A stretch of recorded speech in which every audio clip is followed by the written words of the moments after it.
తలనొప్పి, జ్వరము, నాసియా, వాంతులు, నీరసంగా ఉండటం, డిజీనెస్తో వీళ్ళంతా పేషెంట్ కన్ఫ్యూజన్లో, డిప్రెషన్లో ఉండేసి హాస్పిటల్కి తీసుకురావడం జరుగుతుంది. వీళ్ళకి మెయిన్గా ఏంటంటే అది రాకుండా మనం ఈ ఎండాకాలం ఏ విధంగా చూసుకోవాలి, ఎక్కువ సూర్యరశ్మికి ఎక్స్పోజ్ కాకుండా ఉండాలి. అలానే చల్లని ప్రదేశాల్లో విశ్రాంతి తీసుకోవాలి. ఎక్కువగా నీళ్లు, మజ్జిగ, టెంకాయ నీళ్లు ఇట్లాంటివన్నీ వాడుకుంటూ ఉండాలి. హీట్ స్ట్రోక్ వచ్చిన పేషెంట్ని వెంటనే చల్లటి ప్రదేశాన్ని తీసుకొచ్చేసి చల్లటి నీళ్ళతో తుడిచి ఆ ఎలక్ట్రోలైట్స్ మామూలుగా సోడియం, పొటాషియం ఇట్లాంటివన్నీ తగ్గిపోయి వాల్యూమ్ బీపీ కూడా తగ్గిపోయి ఉంటుంది.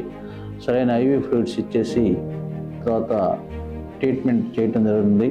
సోడియం, పొటాషియం ఇట్లా తగ్గినప్పుడు ఆ ఎలక్ట్రోలైట్ని కాంప్రమైజ్ చేసినామంటే పేషెంట్ రికవర్ అయ్యేదానికి చాలా ఛాన్స్ ఉంటుంది.